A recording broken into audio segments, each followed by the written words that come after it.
¿Y cómo fue que el rey del sur contendió contra el rey del norte? ¿Quién es ese rey del sur?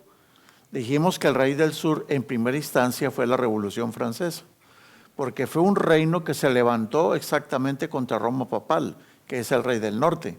Vimos de que atacó la Iglesia Católica de muchas maneras. Por ejemplo, es que la Revolución Francesa se concentró en los reyes, en su rey, pero especialmente en la Iglesia romana. Dice que eliminó el diezmo en 1789, aprobó la Constitución Civil del Clero en 1790, además descristianizó Francia, prohibió el cristianismo en Francia en 1792, sustituyó el calendario cristiano por el calendario de la Revolución en el año de 1793 y sustituyó el culto católico por el culto cívico, un culto a la diosa Razón, que era representada por esa bailarina de aquella época. Para acabar de rematar después, cuando Napoleón Bonaparte toma el poder, pues ¿qué hizo con el Papa? Noten que todo va dirigido hacia la Iglesia romana. Ellos pusieron preso al Papa en 1798 y ahí se cumplió lo que dice Apocalipsis 13:3, de que una de sus cabezas estaba como herida de muerte. Y ya después, en 1843 y en 1905, se levanta otra revolución que también atacó terriblemente al papado, y fue la revolución comunista. Acuérdense ustedes que Karl Marx llegó a concebir, a pensar que la religión era el opio del pueblo. Y ya cuando Lenin, eso no lo mencionamos el martes, pero cuando Lenin, el máximo líder de los comunistas, en esa revolución bolchevique o revolución roja de 1905, estableció un reino, lo que se llama la Rusia antigua, ellos eliminaron todo lo que tenía que ver con la iglesia. Ahí medio respetaron la iglesia ortodoxa, pero también controlándola. La iglesia ortodoxa es de corte católico también. El siguiente paso que cometió el rey del sur fue atentar contra la misma vida del Papa Juan Pablo II. Pero de esa herida, de ese ataque que recibiera, esa no es la herida mortal de Apocalipsis 13. Este fue un atentado a uno de los papas. Entonces, de eso se levantó el papado y causó la caída de lo que hoy conocemos como el comunismo. El comunismo cayó gracias a la alianza entre los Estados Unidos y el papado. Esa fue una alianza que se fraguó en tiempo del presidente Reagan. Y lo último que estudiamos el martes fue de que después de esa herida mortal del sistema papal, lo que viene ahorita en la historia de la tierra es que toda la tierra se va a maravillar en pos de este poder. Recuerden que la palabra bestia significa un reino. Toda la tierra se va a maravillar en pos del reino papal. Van a dominar. Y será tan tremendo que hasta los países musulmanes representados en Libia y Etiopía van a seguir al papado exactamente, como dice Daniel 11:43. Pero bueno, llegamos al tema de hoy. En el tema de hoy dice el versículo 44 de que el papado va a escuchar noticias del oriente y del norte que lo espantarán.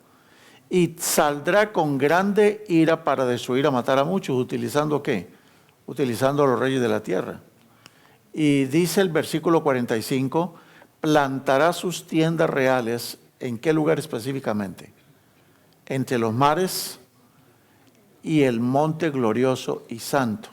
Los mares en Apocalipsis 17:15 representan naciones, muchedumbres, pueblos, lenguas. Y el monte glorioso y santo pues representa al pueblo de Dios. O sea que el pueblo de Dios, y escuchen muy bien atentamente, el pueblo de Dios va a ser objeto de ataques del papado, especialmente en los últimos días. Va a ser objeto de ataques.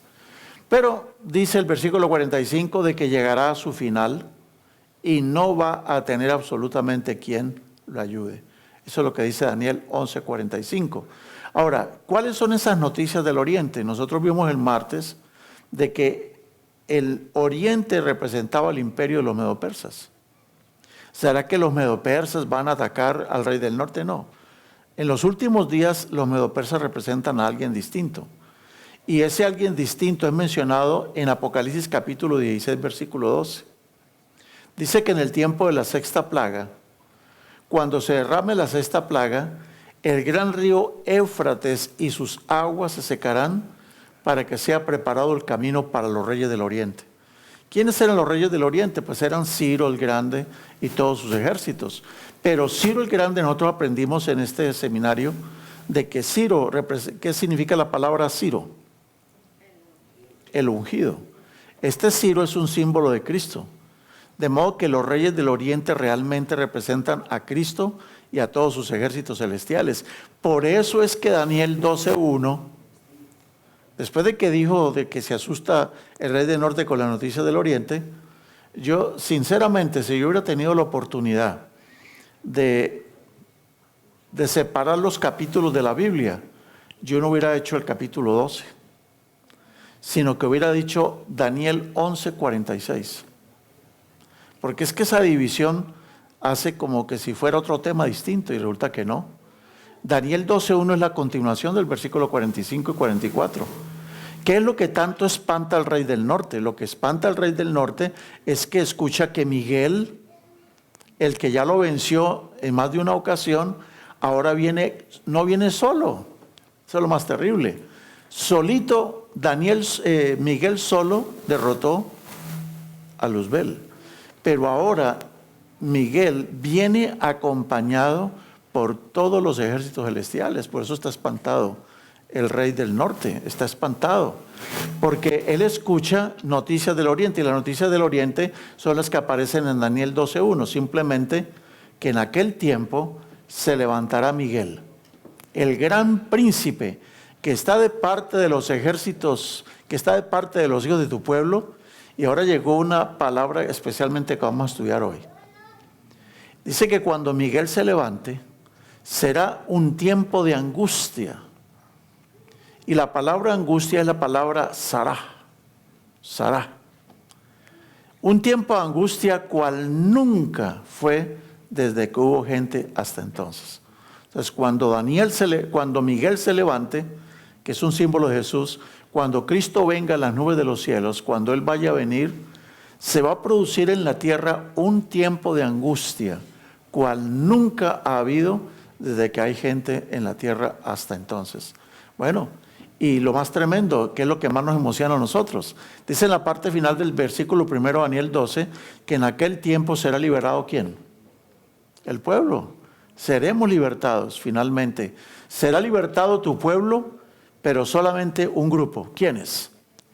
Los que estén escritos en el libro de la vida. Los que estén escritos en el libro de la vida. En ese tiempo en que Miguel se levante. Entonces, lo que nosotros podemos contemplar ahorita es que viene fuego realmente. Viene un tiempo de angustia. Como dice la palabra en arameo, en hebreo, sarah. Un tiempo de angustia cual nunca ha habido en toda la historia de la tierra. ¿De qué tiempo de angustia estará hablando? Para que nosotros podamos entender ese tiempo de angustia, tenemos que dejar que el Señor Jesús nos lo explique. Él mismo nos lo va a explicar. Hace 2000 años atrás, Jesús, estando en lo alto del Monte de los Olivos con sus discípulos, Él les mostró la ciudad de Jerusalén y les hizo llevar su atención hacia las ciudades en el futuro. Y Jesucristo les dijo, ¿veis todo esto? De cierto os digo, que no quedará aquí piedra sobre piedra que no sea derribada. Claro, cuando Cristo dijo eso, pues la gente se asustó. Los discípulos se asustaron. Entonces le hicieron una pregunta muy importante. Le preguntaron, Señor, ¿y cuándo sucederán estas cosas? ¿Qué señal hay de tu venida y qué señal hay del fin del mundo? Pregunta importante o no. Entonces ahora tomen atenta nota a las palabras de Jesús. Porque en lo que Jesús va a decir nos va a sintonizar con el tal tiempo de angustia o de tribulación que viene sobre la tierra. Noten lo que Él dijo. Vamos a ver. Dijo, inmediatamente después de ¿qué? Inmediatamente después, ahora utiliza la palabra ¿qué? Tribulación. Después de la tribulación de aquellos días, ¿será esta tribulación el tiempo de angustia del que habla Daniel 12:1? ¿Será lo mismo? ¿Será que sí o será que no? ¿Estarán relacionados entre sí? Claro que sí. Porque Cristo habla de que va a haber un tiempo de tribulación muy grande en aquellos días. Y lo más tremendo es que Cristo nos va a decir que junto con el tiempo de tribulación hay unas claves para saber cuándo es el tiempo de la tribulación. Y es Jesús el que lo dice. Él dice, inmediatamente después de la tribulación de aquellos días, el sol se oscurecerá y la luna no dará su resplandor. Las estrellas caerán del cielo. Las potencias de los cielos serán conmovidas. Estamos notando las 4 cosas que Jesús está haciéndole las está juntando. O sea que si yo quiero saber de cuál es el tiempo de tribulación del cual Cristo está hablando, tengo que entender las otras señales que Él dio. ¿Porque Él está dando claramente señales o no? Está dando señales. Ahora que, por ejemplo, estamos viviendo con el terrible ébola, que es la enfermedad que está de moda ahorita, y es peligrosísimo el ébola, demasiado peligroso. Hay mucha gente que está pensando de que el ébola es una señal del fin del mundo y resulta que no. El ébola, según palabras de Cristo mismo, es principio de dolores, pero no es el fin del mundo. El mundo no se va a acabar por el ébola, pero lo que sí viene es un principio de ¿qué? Es solo principio de dolores. Pero si estamos buscando señales exactamente del fin del mundo, son estas. Mateo 24, 29.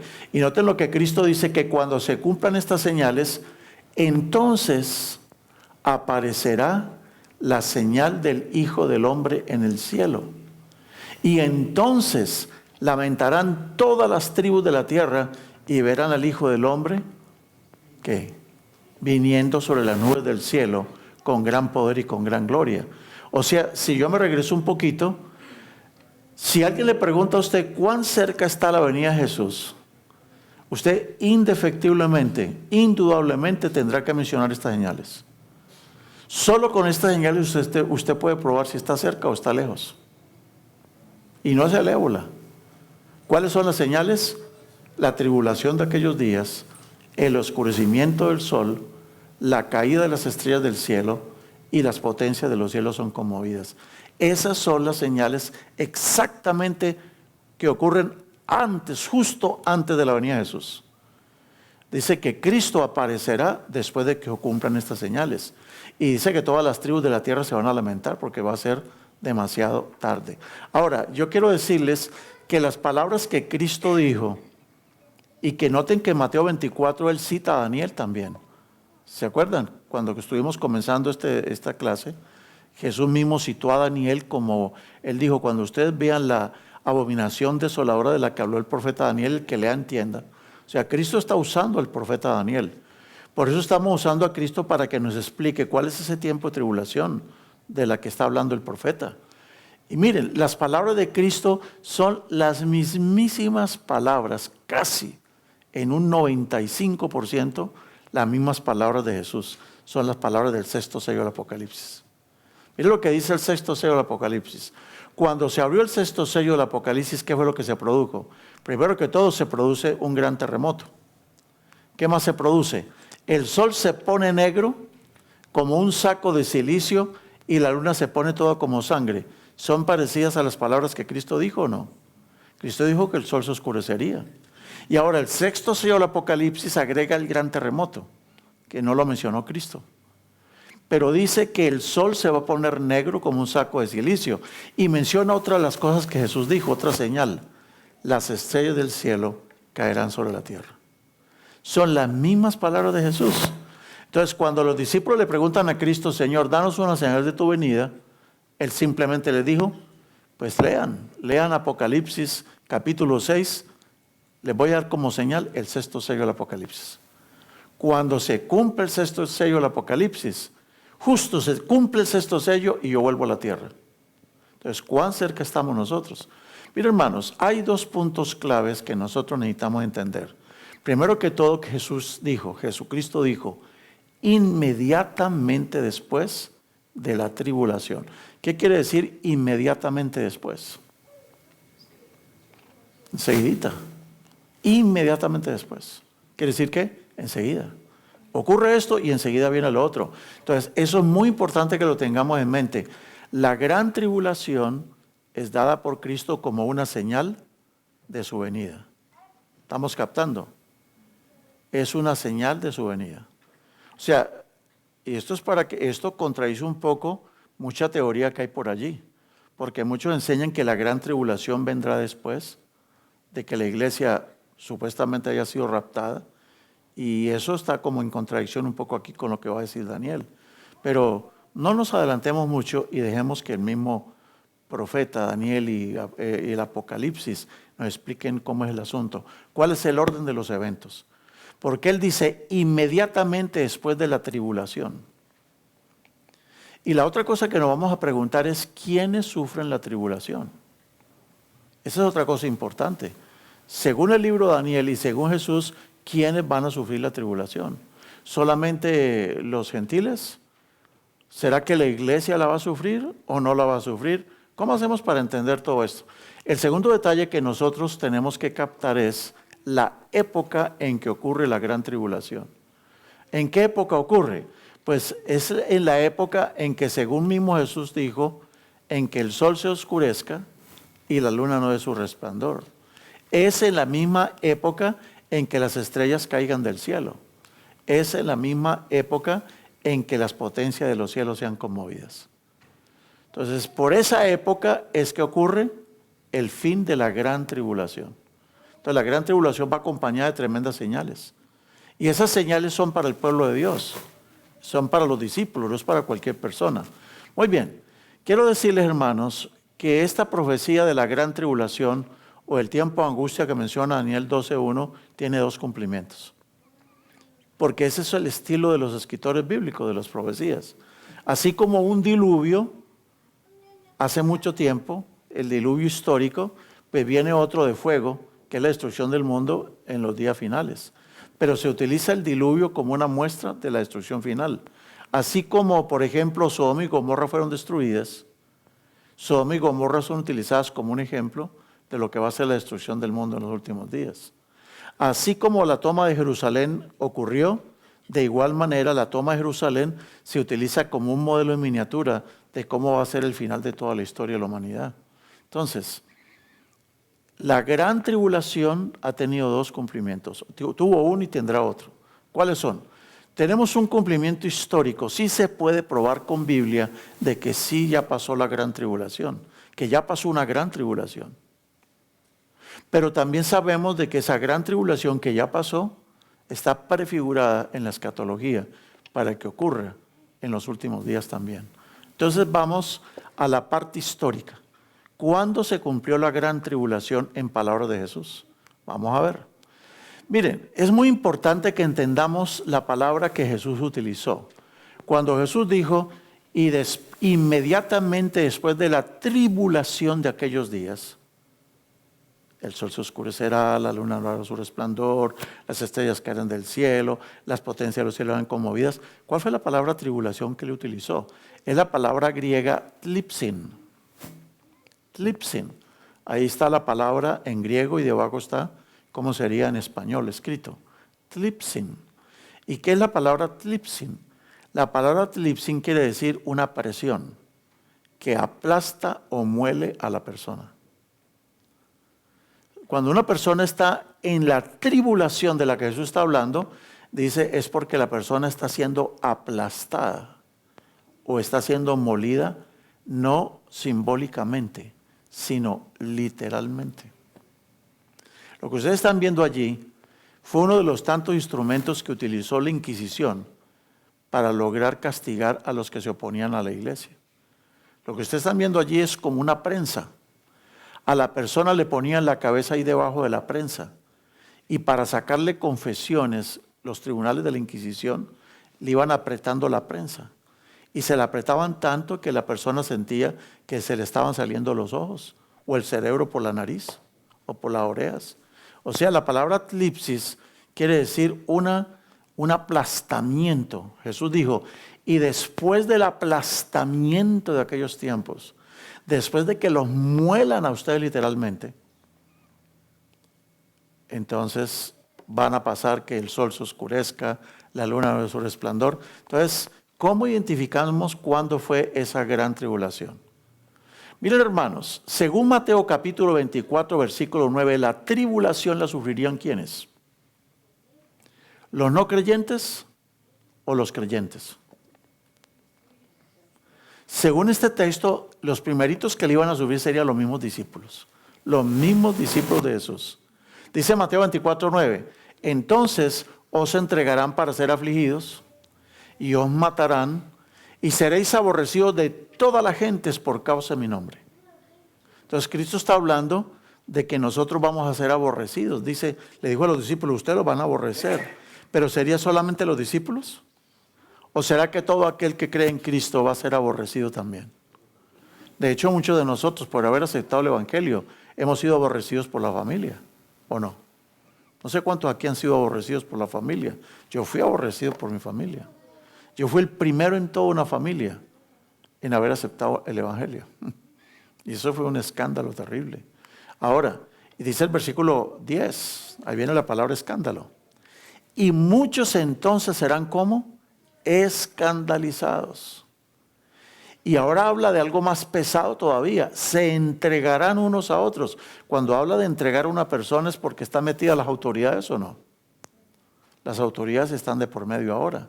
Y serán entregados unos a otros y unos a otros se aborrecerán. Pero hasta aquí la cosa está solamente en entrega, prisión y aborrecimiento.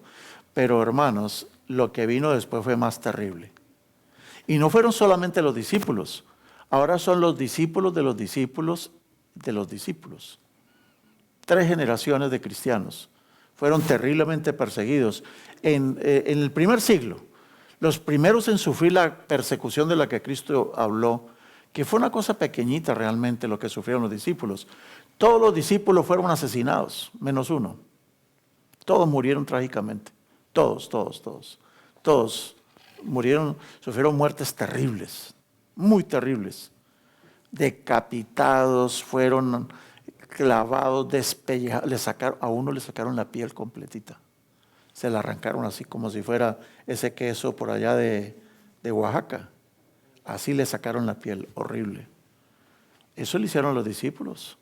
Tomás, el famoso Tomás, ese lo atravesaron con una lanza, estaba predicando encima de una alberca. Y estando allí predicando, seguro cuando levantó los brazos, ¡pah!, lo atravesaron con una lanza. Fue horrible. Todos los discípulos murieron trágicamente. Y esa persecución, primero comenzaron los judíos a perseguir a los cristianos. Santiago, el hermano mayor de Jesús, Santiago fue asesinado por el rey Herodes. Bueno, hermanos, pero esa tribulación no alcanzó a ser tribulación tlipsis, porque los discípulos simplemente huyeron. Cuando vieron que a Esteban lo mataron, que Santiago fue muerto, pues ¿qué hicieron los discípulos? Huyeron. Y por eso esto no califica para ser la gran tribulación. No fue tan gran. Pero la que vino después, hermanos, del año 100 hasta el año 313, por más de 200 años, la iglesia cristiana primitiva, la iglesia que se fue formando en distintas ciudades, en el imperio romano, en las distintas ciudades los cristianos comenzaron a cazarlos. Comenzó una cacería de cristianos por todo el imperio. Nerón, por ejemplo, culpó a los cristianos del incendio de la ciudad de Roma que él mismo provocó. Y otros cristianos fueron perseguidos salvajemente bajo el tiempo de Domiciano y Diocleciano. Los emperadores romanos, ellos como que quisieron desquitarse con los cristianos de todas las cosas que les estaba pasando mal. De modo que los cristianos son perseguidos entre el año 100 y el año 313 de la era cristiana, cuando aparece Constantino el Grande, supuestamente se convierte y termina la persecución.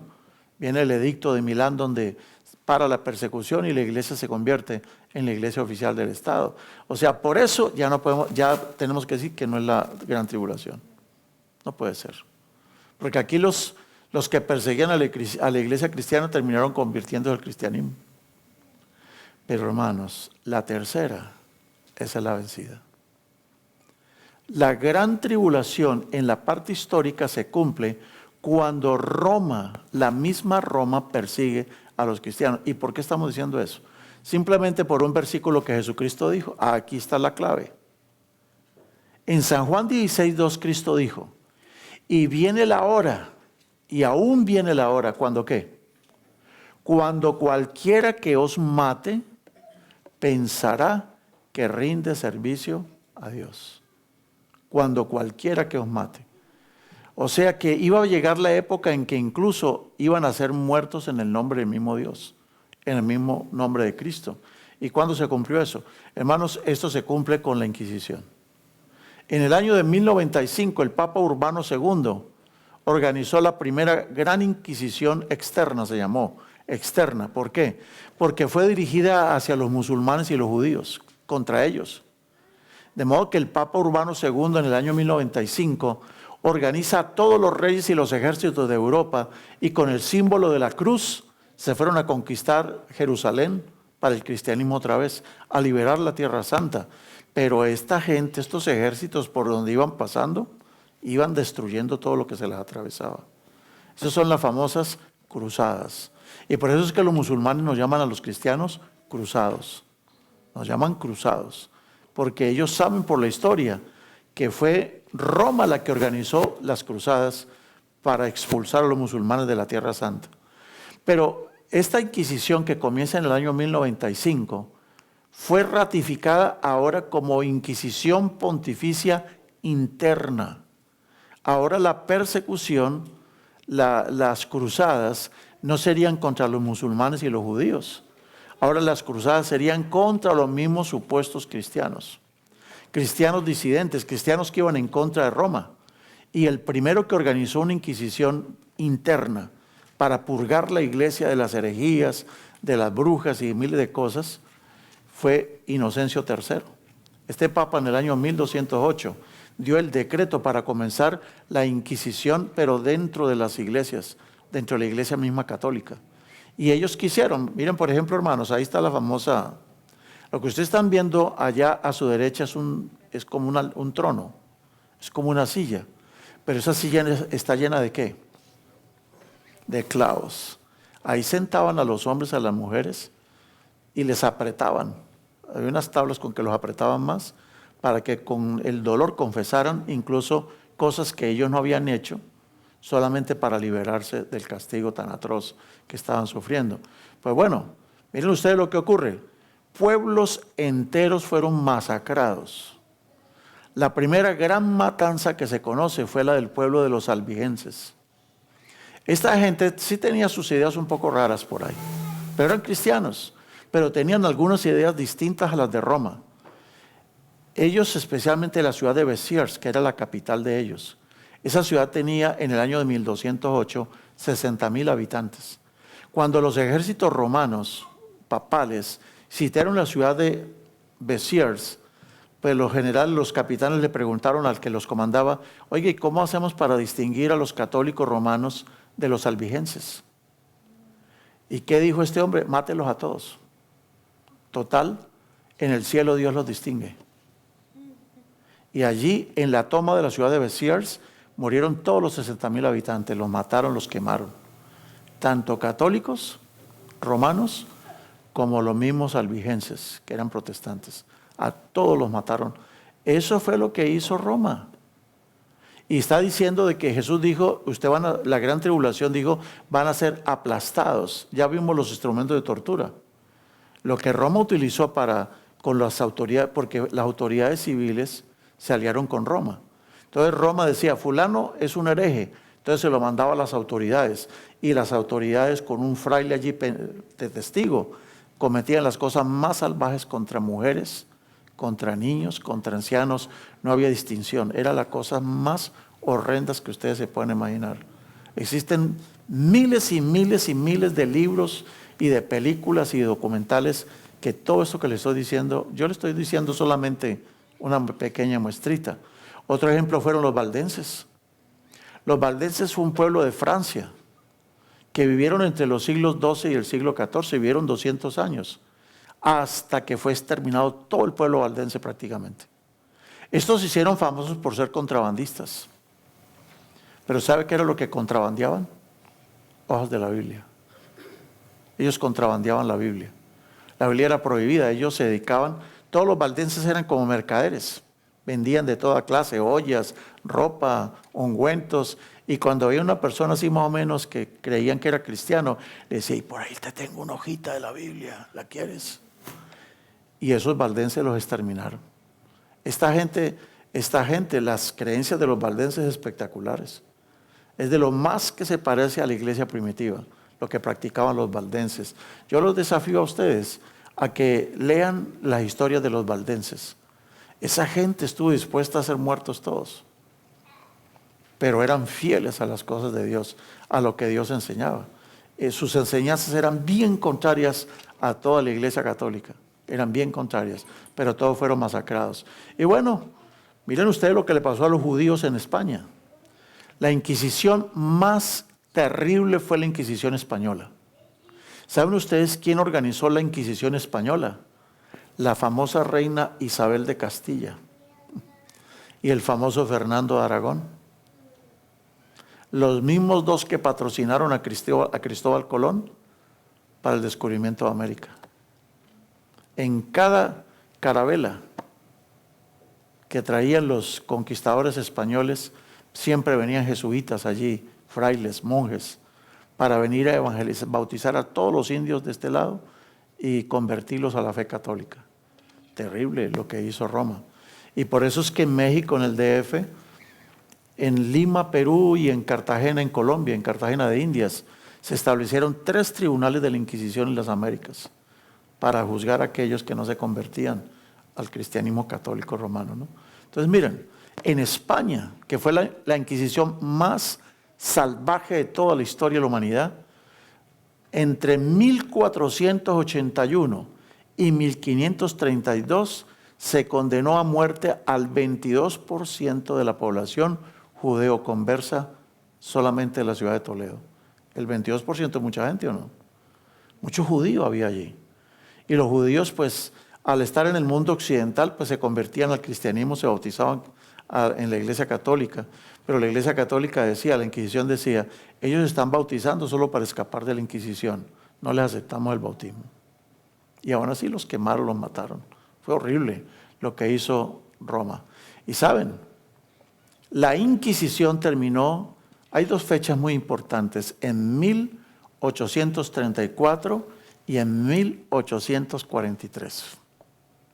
Esas fechas están en la historia. Ustedes métanse al internet y coloquen, por ejemplo, esta palabra, fin de la Inquisición. Y ahí le van a salir todos los documentos, no religiosos, documentos civiles, donde ellos demuestran que la última Inquisición fue la de España y terminó en 1834, dicen unos, y otros dicen que el último fue en 1843. ¿Qué había dicho Jesús? Inmediatamente después de la tribulación de aquellos días, yo vengo. Entonces aquí ya tenemos una fecha, ¿no? 1834, 1843, quiere decir que después de esa fecha, Jesús podría venir o no. Podría venir. Pero no saquemos conclusiones tan a la ligera, porque acuérdense que Cristo dio otras señales, o si no, ¿para qué las dio? Pero quiero mencionarles un caso. Lo que ustedes están viendo allí, que un pintor lo hizo, es la famosa doncella de Orleans en Francia. Es una muchacha joven. Esta doncella de Orleans dirigió a los ejércitos de su pueblo, de Orleans, para defenderse de los ataques de otros. Y entonces la Inquisición en Francia, que estaba aliada con los que estaban atacando Orleans, la Inquisición en Francia dijo que ella era un hereje. Y la pusieron presa y la quemaron. La quemaron dizque por bruja. Y resulta que esa misma doncella de Orleans, siglos después, la iglesia romana dijo que era una santa.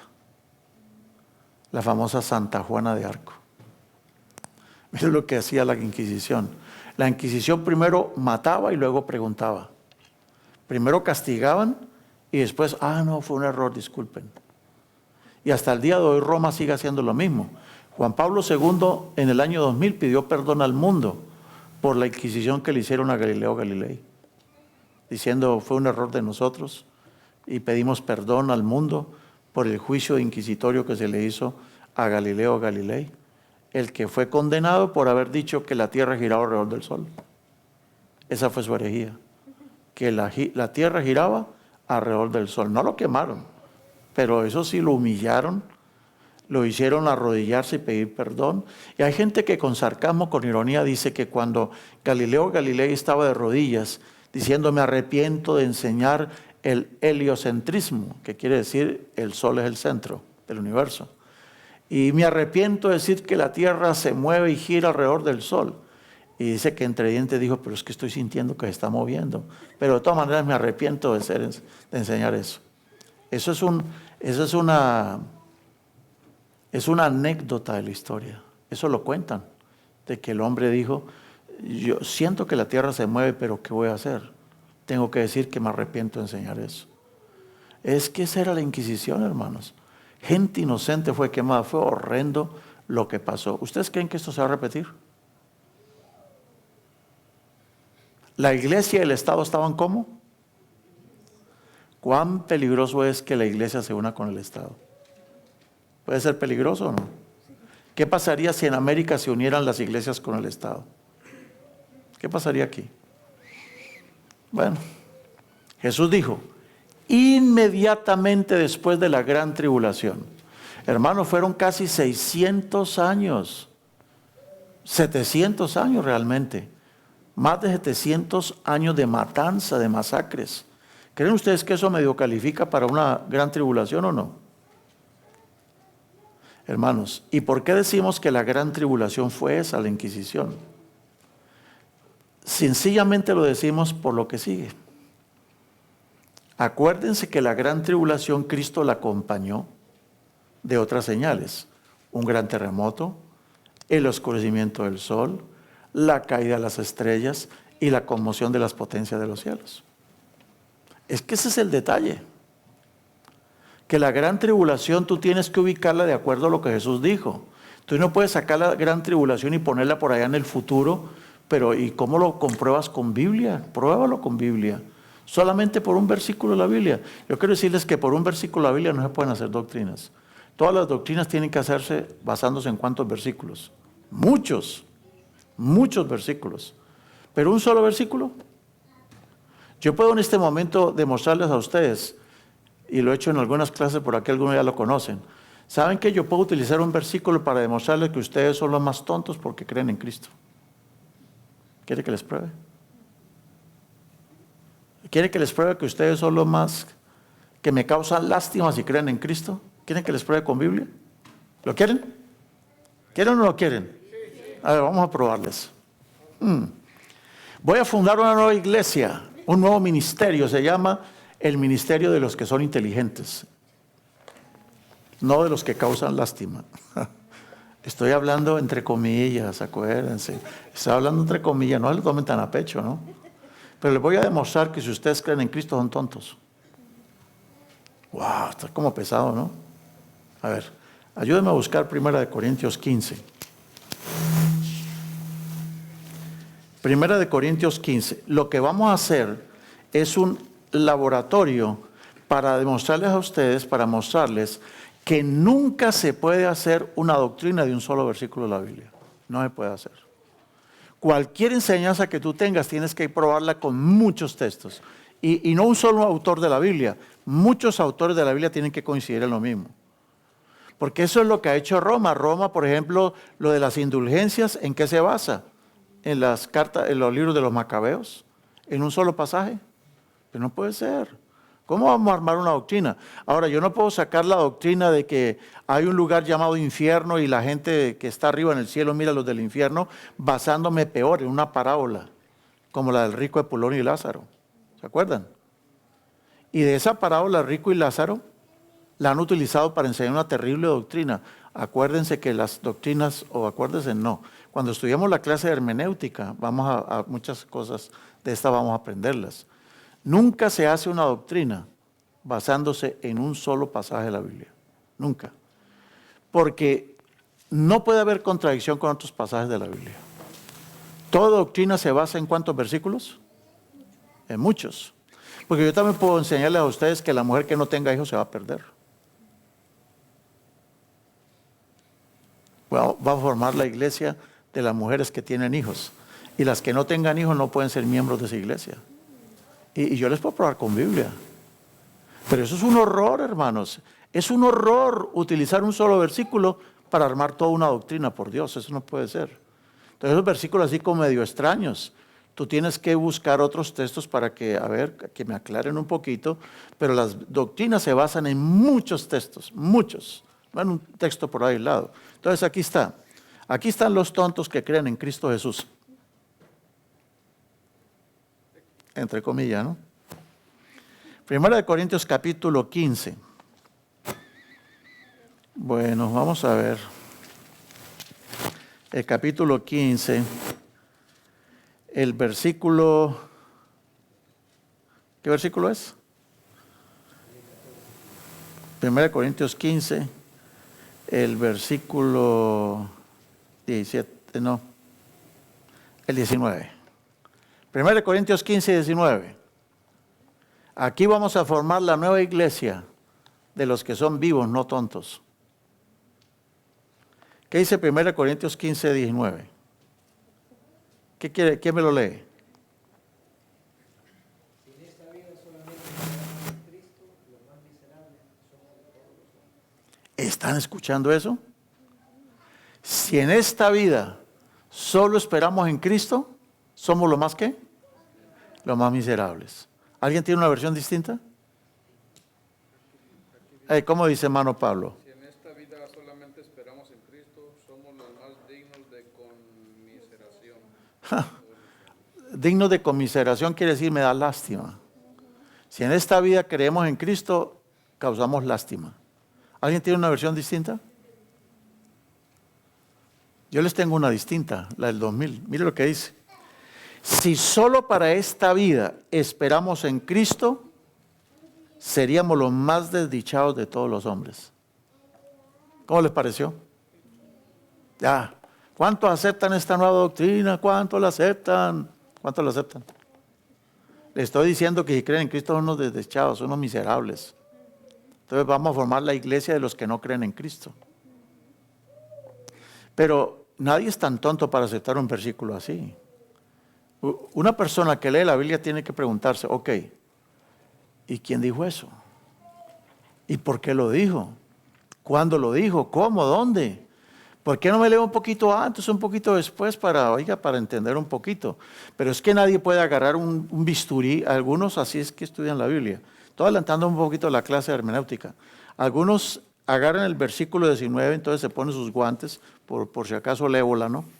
Se ponen sus guantes, agarran el bisturí y le hacen un corte por arribita al versículo 19. Shh, listo.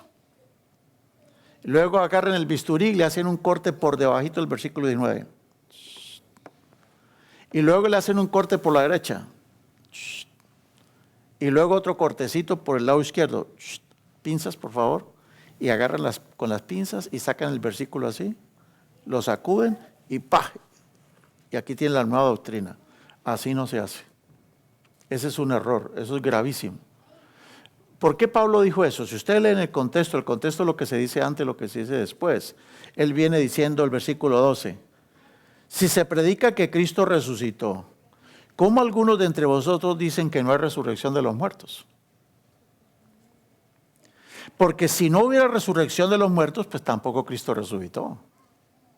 Y si Cristo no resucitó, nuestra predicación es vana y nuestra fe también es vana. Y aún nosotros seríamos falsos testigos de Dios, ya que afirmamos que Jesús resucitó cuando en verdad no resucitó, si fuera verdad que los muertos no resucitan. Porque si los muertos no resucitan, entonces Cristo tampoco resucitó. Y si Cristo no resucitó, vuestra fe es inútil y aún están en sus pecados. Entonces también los que se murieron en Cristo están perdidos.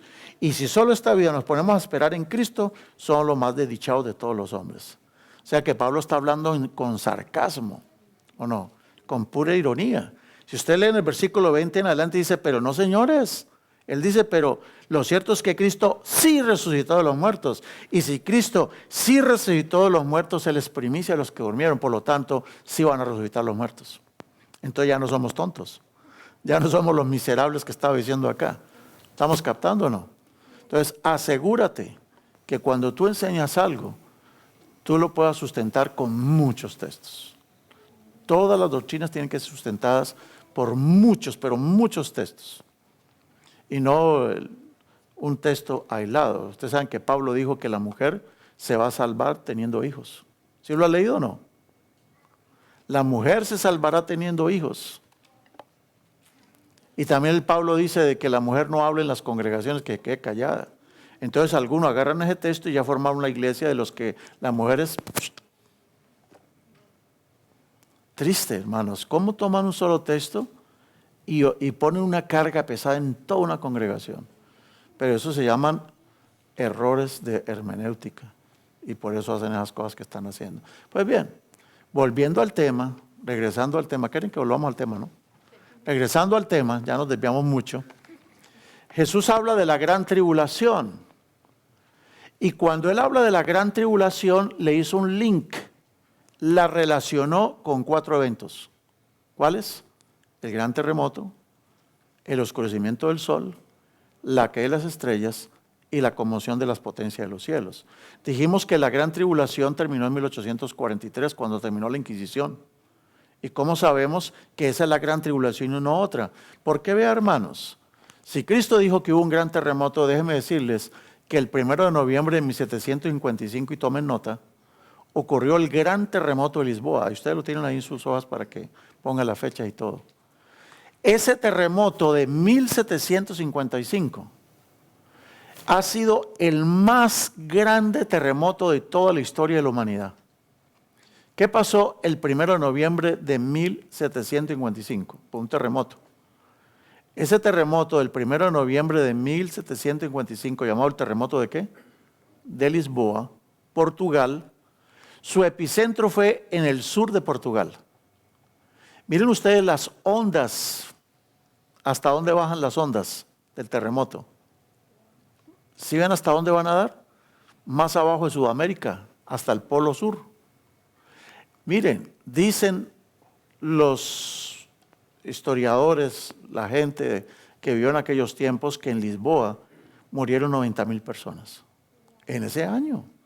90,000 muertos en ese año, cuando la construcción no era como hoy en día, que son apartamentos, torres llenas de apartamentos. No, la gente construía sus casas separadas y todas las ciudades se hacían ¿qué? De un solo edificio, 2 plantas nada más. No habían los grandes rascacielos ni apartamentos hoy en día. Y no solamente murieron 90,000 en Lisboa, en Marruecos murieron 10,000 personas. Y en Abamonte, España, murieron 1,000 personas. Y se produjeron unos maremotos de hasta 20 metros de altura, que barrieron las costas del norte del África y llegaron hasta las islas de Martinica y Barbados al otro lado del Atlántico. Por estos lados llegaron. Barrieronlas. Eso fue terrible. Ustedes pueden averiguarlo, eso todo en la historia está. Bueno, pero alguien dirá, ok, en 1755 la Inquisición termina en 1834. ¿Está cerquita o no? ¿Está cerquita o no está cerquita la fecha? Si la Inquisición termina en 1834, este terremoto fue en 1755, fue unos 80 años antes, pero mire la otra señal. El 19 de mayo de 1780 se conoce en la historia como el día oscuro de New England, de la Nueva Inglaterra.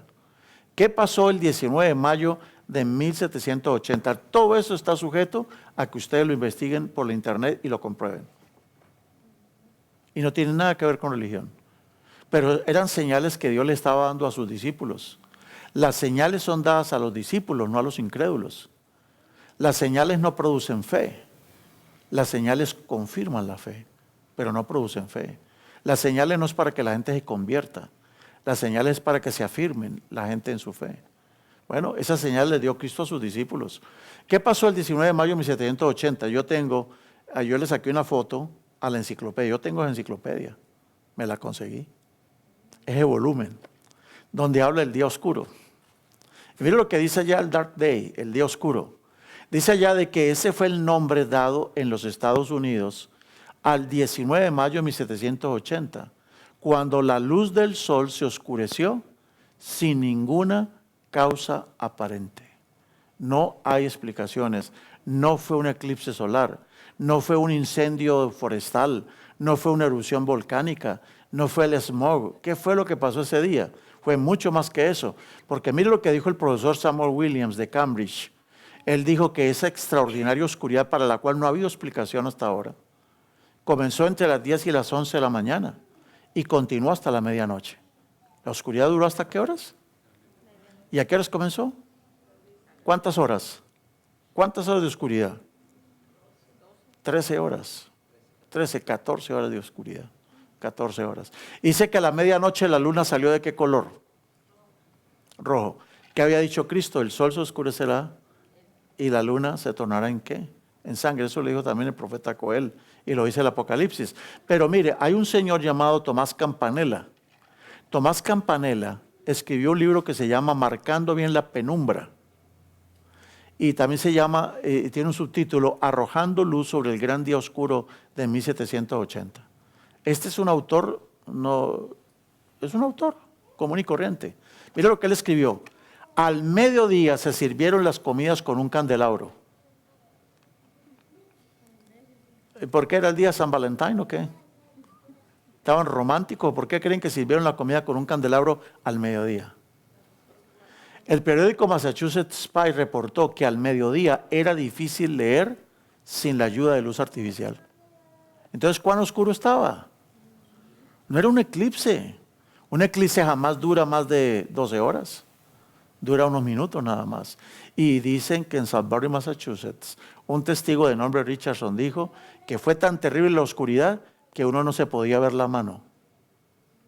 Entonces, ¿cuán oscuro fue? Hermanos, el sol se apagó. Simplemente. 12, 14 horas de oscuridad. Fue terrible lo que pasó. La gente que no era creyente, que no estudiaba la Biblia, dijeron, ay, Santa Bárbara bendita, acabó el mundo. Pero los estudiosos de la Biblia, ¿qué dijeron? La segunda señal del Señor Jesús, la segunda señal del sexto sello del Apocalipsis. Ya estamos en el tiempo del sexto sello del Apocalipsis. Ya estamos, hermanos. Y mire lo que pasó el 13 de noviembre de 1833. ¿Cuándo acabó la Inquisición? En 1834. ¿Y qué pasó en 1833? El 13 de noviembre de 1833 ocurrió la más espectacular lluvia de las estrellas leónidas. Esa lluvia ocurre cada tantos años, cada 20 y tantos años, pero esta fue la más espectacular de todas. El 13 de noviembre de 1833, Olmsted de Boston dijo que comenzó un poco antes de la medianoche. Comenzó a las 11:30 de la noche, comenzó una lluvia de estrellas tan impresionante que él dijo que era como la mitad de los copos de nieve que se observan durante una nevada. ¿Cuántos copos de nieve se ven en una nevada? Dígame. Y él dice que contó 240,000 meteoritos entrando a la Tierra. Entonces, ¿fue una lluvia espectacular o no? Hoy en día nosotros nos emocionamos, ¡ay, qué emoción! Un lucerito pasó y andamos tomándole fotos a un lucerito. Pero ese día fueron 240,000 que solo este individuo contó. Él solo contó 240,000. ¿Cuántos más fueron? Miren lo que pintaron los artistas de aquella época. Ustedes métanse al internet, todo eso lo pueden bajar del internet, ahí está, las pruebas. Un artista, mire cómo pintó las cataratas del Niágara a la derecha. Pero miren el pueblito de la izquierda. Parecía más que las luces de Independencia, ¿no? Dice la gente que en aquel entonces que a las 3 de la mañana usted podía sacar su Biblia y leer la Biblia bien, pero porque estaba bien iluminado. O sea que fue todo lo contrario a la oscuridad del sol. Dígame, estas señales para una persona que no sabe la Biblia, ¿qué era? Ay, se acabó el mundo, ¿no? Pero los estudiosos de la Biblia, ¿qué dijeron? Es una señal más. Entonces, en 1834, en gran parte de este país, la gente comenzó a creer que Cristo venía en esos días. Eso creía esa gente en ese entonces. Bueno, en Lucas 21:26 aparece la última señal que dio Jesús. Jesús dijo que antes de que Él apareciera, las potencias de los cielos serían conmovidas. Eso lo dice Lucas 21:26. Jesús dijo que estarían desfalleciendo los hombres por el temor y la expectación de las cosas que sobrevendrían en la tierra. Porque las potencias de los cielos serían conmovidas, dijo Jesús. Y dijo aún más, habrá señales en el sol, en la luna, en las estrellas y en la tierra. Los pueblos serán presa de la angustia ante el rugido del mar y la violencia de las olas. Eso no lo hemos visto todavía. No ha habido una señal como esa donde dice que todos los pueblos de la tierra, todos, Han habido maremotos por allá, ¿se acuerdan? En el Asia, que barrieron una isla y la gente se asustó. Y cuando fue el terremoto en Japón, se pensaba que iba a haber un maremoto aquí que iba a venir hasta América, pero no pasó nada. Pero es que Jesús dijo que habría señales en el sol, en la luna y en las estrellas y en la tierra. Los pueblos serán presa, los pueblos. ¿Qué quiere decir los pueblos? Los pueblos serán presa de la angustia. ¿Ante qué? Ante el rugido del mar y la violencia de las olas. Dígame, ¿qué astro controla las mareas? La luna. ¿La luna es la que controla las mareas o no? ¿Sí o no? Y algunas personas también que dicen que son lunáticos. O sea que la luna los controla, ¿no? Y es cierto. Cuando hay luna llena, algunas personas cambian de personalidad. Y por eso de ahí viene el dicho que son, ¿qué? Lunáticos. Si alguien está actuando raro, dice, no, es que la luna está llena. Algunos dicen que le salen colmillos, se vuelven hombres lobos, pero eso es mentira. La luna es el astro que controla los mares. ¿Qué pasaría si la luna es golpeada por un cometa violento, esos fuertes, y la luna se sacude así, medio se sacude de la órbita? ¿Qué pasaría si la luna se sacude? Dígame. ¿Qué pasaría con el mar en la tierra? Desaparecen todas las ciudades como Galveston, Houston, Miami, La Habana, las islas, Nueva York, todo eso, ¿qué? Desaparece. Porque por eso dice, para que la gente en la tierra estén angustiados por el rugido del mar, es porque han pasado cosas terribles con la luna. Y ustedes saben que este año pasó cerquita la luna un cometa. Claro, pasó a millones de kilómetros. Alguien dirá, ¿qué va a ser cerquita eso? ¿Millones de kilómetros? No, es que en la astronomía 1.000.000 de kilómetros es cortito, ¿o no? Y dice que hay otro que viene muy pronto, otro cometa en dirección a la luna, o si no la tierra. Pero lo que Cristo dijo es que cuando se cumpla eso, la tierra estaría llena de angustia. Yo les tengo dos noticias, una buena y una mala. ¿Cuál quieren? ¿La buena o la mala? ¿Ah? La mala. Primero la mala. Cuando se cumpla eso, it's too late. Será demasiado tarde para la gente para que busque a Cristo. Cuando se cumpla la última señal del sexto sello, será demasiado tarde. ¿Y por qué? Ya lo vamos a probar. ¿Cuál es la buena? La buena es que no se ha cumplido. Esa señal del sexto sello no se ha cumplido. No se ha cumplido.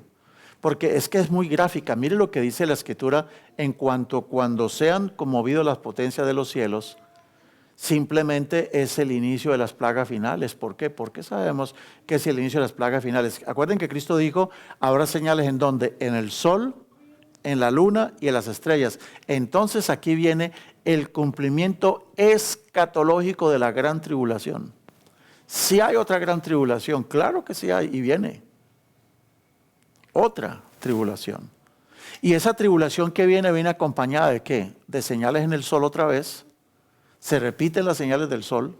Se repiten las señales en la luna, en las estrellas. Se va a repetir. Y el terremoto se va a repetir también. Y eso de la lluvia y las estrellas se va a repetir otra vez. Todas las señales de Cristo y las señales del sexto sello se repiten en el tiempo de las plagas finales. ¿Cómo sabemos? A ver. Mire, hermanos, ¿cómo será la tribulación final? La tribulación escatológica. La tribulación final escatológica es el cumplimiento de lo que dice Apocalipsis 12:12. Ay de los moradores de la tierra y del mar, ¿por qué razón? Porque el diablo ha descendido a vosotros con gran ira sabiendo que tiene poco tiempo. Y dice que el dragón se va a hacer guerra. Entonces, ¿sí hay una tribulación o no? Pero ¿quiénes van a sufrir la tribulación? ¿Quiénes? Regresemos a un versículo. ¿Va a haber tribulación o no? ¿Quién la va a provocar? ¿El anticristo o el diablo? El diablo. Porque el diablo sabe que le queda poco tiempo. ¿Cómo es que el diablo sabe que le queda poco tiempo? El diablo sabe que le queda poco tiempo. ¿Qué dice hermana Francisca? ¿Cómo sabe? ¿Será que él lee la Biblia? Él se la sabe. ¿Él sabe las señales? ¿Qué dice hermano Moisés? ¿El diablo sabrá de todas esas cosas? Claro. De modo que dice que él tiene que, él dice, ha descendido a vosotros con gran ira, gran ira, gran ira. Bueno, ahora sí leamos el versículo. Y el dragón se fue a hacer guerra ¿contra quiénes? Contra los que guardan los mandamientos de Dios y tienen ¿qué cosa? Y tienen el testimonio de Jesucristo. Entonces, ¿sí va a haber una gran tribulación otra vez? Claro, pero esta es dirigida ¿por quién? Por el diablo, ¿contra quién específicamente? ¿Contra el pueblo de Dios o no? A muchos nos han enseñado que el pueblo de Dios no va a sufrir la gran tribulación, pero yo les invito a que estudien muy bien Daniel y Apocalipsis a ver. Dice que será contra los que guardan los mandamientos de Dios y tienen el testimonio de Jesucristo. ¿Y quiénes son ellos? Los santos. O sea que los santos son objeto de la gran tribulación final. Porque los santos se caracterizan por dos cosas: guardan los mandamientos de Dios y tienen la fe de Jesús, según Apocalipsis capítulo 14, versículo 12. Miren ustedes en qué consistirá la gran tribulación final. Apocalipsis 13, 12 dice que el demonio va a hacer que la tierra adore a la bestia otra vez. Esa es la gran abominación. Es el ídolo abominable que todo el mundo va a querer adorar. Va a hacer que la tierra adore a la bestia. Y dice el versículo 13 de Apocalipsis 13, de que va a hacer descender fuego del cielo, para que le crean. Y sigue diciendo de que va a tener la ayuda de otro. Vamos a quitarle y vamos a ponerle otra vez porque algunos no estaban mirando. ¿Se ve? Ahí está el dragón. Y el dragón levanta otra bestia. Es la bestia de la tierra. ¿Y qué es lo que hace la bestia de la tierra? Es la que hace que matar. ¿Notan que está hablando de matar o no? Lo que pasó en el tiempo de la Inquisición se repite. Se va a repetir. Viene otra vez una gran tribulación. Y será contra los que guardan los mandamientos de Dios y tengan la fe de Jesús. Será que Él va a hacer matar a los que no adoran a la bestia. Y va a hacer que a todos se les ponga una marca. No se pierdan la clase que vamos a tener en el mes de febrero, que va a ser solo sobre los códigos del Apocalipsis. Mis hermanos, iba a poner una marca. ¿Cuál es? El 626, pero eso será tema para la próxima clase. Y bueno, y cuando eso ocurra, ¿qué dice Apocalipsis 14? El cielo se desvaneció. A ver, abran sus Biblias en Apocalipsis 6. Apocalipsis 6, por favor. Abran sus Biblias.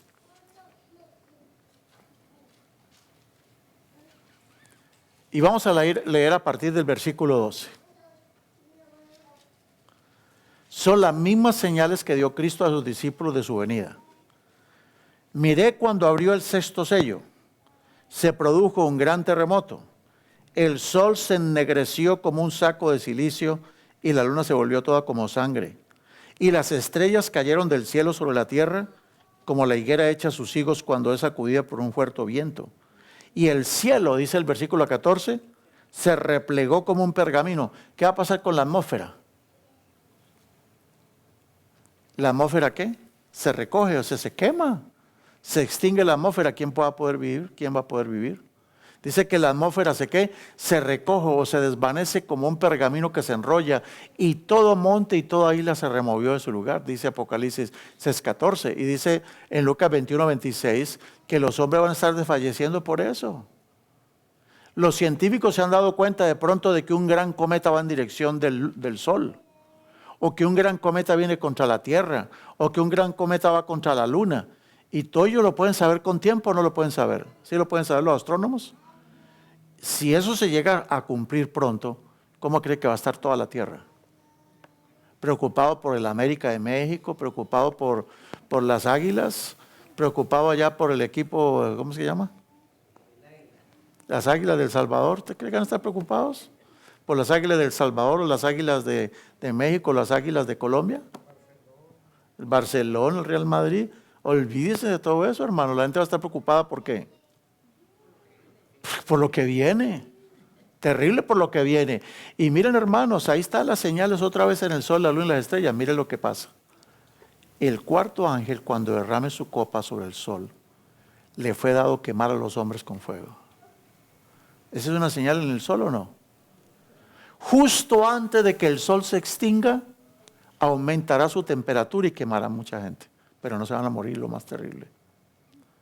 Por eso se habla de una gran ¿qué? Tribulación. Toda la tierra bajo gran tribulación. Pero habrá un grupo que no estará sufriendo la gran tribulación. ¿Quién es ese grupo? La iglesia. ¿Por qué? Porque se repite la historia de las plagas de Egipto. Cuando las plagas estaban cayendo en Egipto, dígame, ¿el pueblo de Israel fue sacado de Israel antes de que cayeran las plagas? ¿O fue después de las plagas? Entonces, ¿por qué no tomamos el ejemplo de la Biblia? Dice Romanos 15:4, las cosas que escribieron antes, para nuestra enseñanza se escribieron. No puede haber un rapto, y el rapto no fue secreto. Cuando el pueblo de Israel fue raptado de Egipto, no fue secreto. Todo el mundo lo vio, ¿o no? Y salieron después de las grandes plagas que cayeron. Igual va a pasar con el pueblo de Dios en los últimos días. El cuarto ángel derrama su copa sobre el sol y le fue dado quemar a los hombres con fuego. Cuando caían las plagas de Egipto, ¿dónde estaba el pueblo de Dios? Estaban en Egipto. ¿En qué barrio estaban? En el barrio de Gosén. Estaban en la tierra de Gosén. Allá los que estaban en Gosén era el pueblo de Israel. Estaban cayendo plagas y el pueblo de Dios tenía como un paraguas, ¿no? La protección, el ángel de Jehová acampaba alrededor de ellos. No les caía ninguna plaga, pero estaban cayendo ya las plagas. Acuerden que el faraón mandó a mirar a ver si el ganado de Israel se había muerto y ninguno había muerto. El pueblo de Dios estaba en la tierra de Egipto todavía cuando las plagas estaban cayendo. Ninguno antes salió. Cuando el pueblo de Israel salió, salió todo el grupo, todo el mundo. ¿Y los muertos también? Cuando Cristo venga por segunda vez, viene por toda su iglesia y por los que murieron también. ¿Y será que habrá una segunda oportunidad para Egipto? Después de que salió la gente que salió, no hubo otro chance para Egipto. Después de que Noé se metió a la barca, al arca, y la puerta se cerró, no hubo una segunda oportunidad para los que se quedaron por fuera. Fueron destruidos. Después de que después de que Lot salió de Sodoma y de Gomorra, ¿hubo otra oportunidad para la gente de Sodoma? ¿Hubo otra oportunidad para la mujer de Lot que se quedó, que fue dejada atrás? No, se murió. No hubo una segunda oportunidad. Y mis hermanos, lo más terrible es que cuando estén cayendo la última gran tribulación no habrá oportunidad ya. Es demasiado tarde. ¿Por qué? Porque vamos a leer el siguiente versículo. Después de que se cumpla esa señal en el sol, dice que los hombres son quemados con el intenso calor y blasfemaron el nombre del Dios que tiene autoridad sobre estas plagas. Pero no sé qué. No se arrepintieron. No hay oportunidad más. No se arrepintieron. Por eso hoy es el día. Hoy que tenemos vida y hay paz todavía y hay oportunidad, hoy es cuando nosotros tenemos que entregarnos al Señor. Miren ustedes lo que pasa también en el tiempo de la quinta plaga. ¿Será que se vuelve a oscurecer el sol? Como ya pasó en 1780. Claro que sí. Lo de 1780 fue un cumplimiento en miniatura de lo que viene a la tierra. Porque dice Apocalipsis 16:10 que el quinto ángel derrama su copa sobre el trono de la bestia y su reino se convirtió en ¿qué? El sol se apaga. Se morderán las lenguas de dolor. Pero ¿qué dice el versículo 11?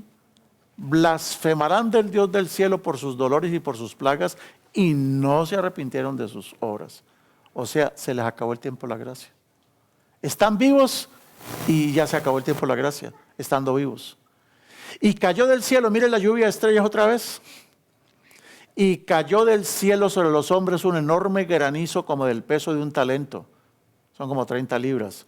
Y los hombres blasfemaron contra Dios por la plaga del granizo, porque su plaga fue sobremanera grande. ¿Se arrepintieron? Blasfemaron contra Dios. Blasfemaron contra Dios. Bueno, hermanos, ¿saben ustedes que Daniel 12:1 dice que será un tiempo de angustia? Es que, ¿qué puede ser lo más angustiante en ese tiempo, hermanos? ¿Qué será lo más angustiante en ese día? ¿Que esté cayendo fuego? ¿Eso es lo más angustiante? ¿Qué creen que será lo más angustiante?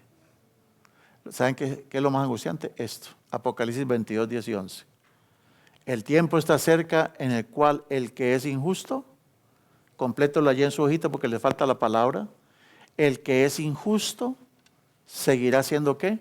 Injusto. Y el que es sucio seguirá ensuciándose. ¿Qué quiere decir? ¿Que ya no tenemos a Cristo como intercesor? ¿Eso es lo que quiere decir o no? Ya Cristo ya no es el intercesor, ya no es nuestro sumo sacerdote, se acabó el tiempo de la gracia y todavía hay gente viva. Entonces, hermanos, ¿saben cuál es la gran angustia? ¿Qué será de ti y de mí en ese día? ¿Será que cuando llegue ese día, mi conciencia me dirá que yo estuve bien comprometido con Dios o no? ¿Qué pasa con los de nosotros los cristianos, que no estamos bien comprometidos con el Señor? ¿Qué pasará si nos llega a agarrar ese día? ¿Qué pasará con aquellos que no obedecen perfectamente como Dios dice las cosas? ¿Qué cree que va a pasar? Y no es por meter miedo ni nada, ni presión. Es simplemente para que pensemos y reflexionemos. Noé estuvo 120 años predicando a la gente que el mundo iba a ser destruido. Y los cristianos andamos predicando hace tantos años de que el mundo va a ser destruido. Y la gente lo toma en juego, no lo toma en serio. Y lo peor es que muchos de nosotros en las iglesias no lo tomamos en serio. Dígame, ¿cuántas personas se murieron en el diluvio? No, mejor, ¿cuántos se salvaron? ¿Y usted cree que solamente habían 8 creyentes en la tierra? Todos los hijos de Set eran temerosos de Dios. Eran temerosos de Dios. Todos los hijos de Caín, nada que ver con Dios. Pero los hijos de Set, los primos de Noé, eran familias numerosas. De todas esas familias supuestamente que iban a la iglesia, solo 8 se salvaron. Eso nos lleva a nosotros a tomar en seriedad la cosa. Entonces, esto no se trata de iglesias. Esto se trata de un compromiso ¿con quién? Con Dios. Eso es lo que nos está diciendo Daniel y Apocalipsis. Y hermanos, así dice el Eterno. Hemos oído voz de temblor y de espanto y no de paz. Ese tiempo de angustia de Daniel lo mencionó el profeta Jeremías también. ¿Qué dijo Jeremías? Versículo 6. Preguntad ahora y mirad si el varón da luz. A ver, ¿alguno aquí, hermano, que le gustaría quedar embarazado? Que la mujer lo embarace. ¿Se imaginan nosotros embarazados? ¿Y qué dice Jeremías? Preguntad ahora y mirad si el varón da a luz, porque he visto a todo hombre con las manos sobre sus lomos, como mujer que está dando a luz, y han palidecido todos los rostros. ¿Por qué dijo eso Jeremías? Porque dice el versículo 7, cuán grande es aquel día, tanto que no hay otro semejante. Tiempo de angustia ¿para quién?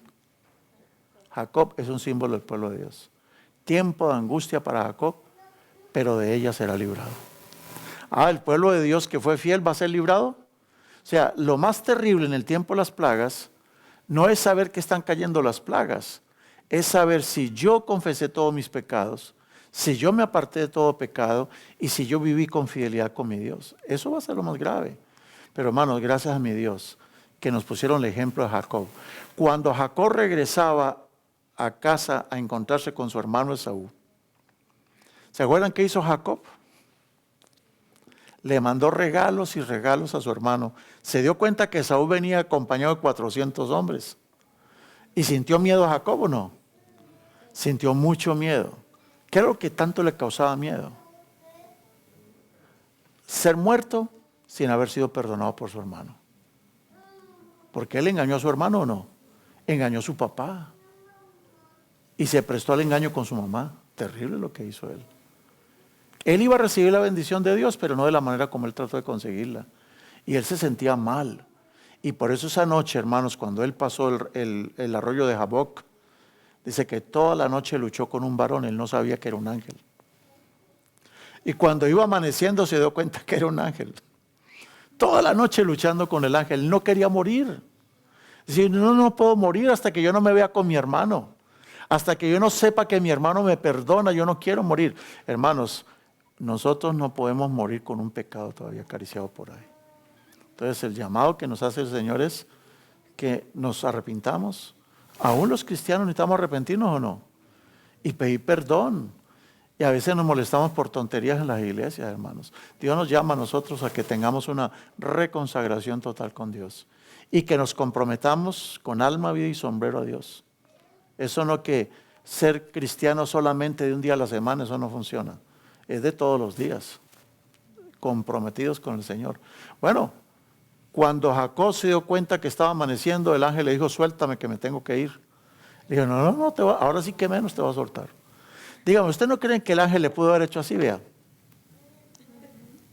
Si el ángel le hace así, vea, ¡pah!, lo manda a volar bien lejos. En estos días, esta mañana que estaba haciendo ejercicio, quedé encantado, vi en Arlington, vi el cielo con muchas mariposas monarca volando. Esta es la época en que todas las monarcas están volando rumbo a México. Ahí tienen un santuario en México, ¿sí? Por eso un equipo de fútbol de México se llama la Monarca Morelia. Todas estas mariposas van para Morelia, escapando del invierno. Y uno se pone a ver tan diminutas las alitas de esos animalitos y llegan hasta allá. Vienen volando desde el norte de los Estados Unidos. Son todas, ahorita, cuando van a hacer ejercicio mañana, miren las mariposas. Están pasando ahorita, están pasando. Y llegan con esas alitas tan diminutitas y tan frágiles, llegan hasta Morelia. Nosotros somos como las monarcas mariposas, las mariposas monarcas. Muy endebles, muy debiluchos, muy débiles, pero somos arrastrados por el viento del Espíritu, hermanos. Somos llevados por el Espíritu de Dios y llegaremos a la Canaán celestial. Vamos a llegar, hermanos, pero vamos a pasar por un tiempo de angustia. El tiempo de angustia de saber si abandoné todos mis pecados y si fui fiel a Dios en todo. No se trata de iglesias esto, se trata de compromiso con el Señor. Dice Apocalipsis 22:11 que llegará el día en que el que es justo seguirá siendo ¿qué? Justo. Y el santo seguirá santificándose. Hermanos, el fin llega. Miguel vence definitivamente a Satanás. Bueno, hermanos, vamos a ponernos de pie.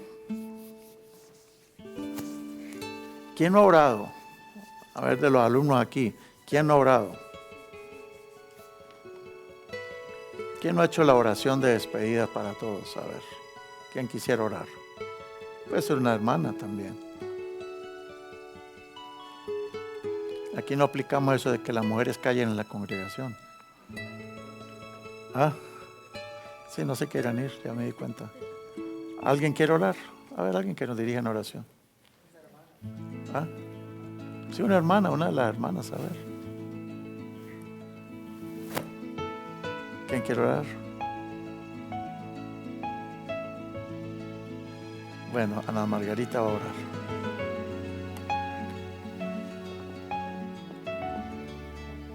Padre, te damos las gracias por tu presencia aquí con nosotros, por las clases maravillosas que estamos recibiendo, que estamos aprendiendo mucho. Bendecimos al pastor Quintana, a su familia, por su tiempo. Gracias, oh Señor, bendice a cada uno de nosotros. Permítenos, Señor, llegar con bien a nuestros hogares y que tu bendición, Padre, no nos falte. Todo en el nombre precioso de tu Hijo amado, Jesucristo. Amén. Amén.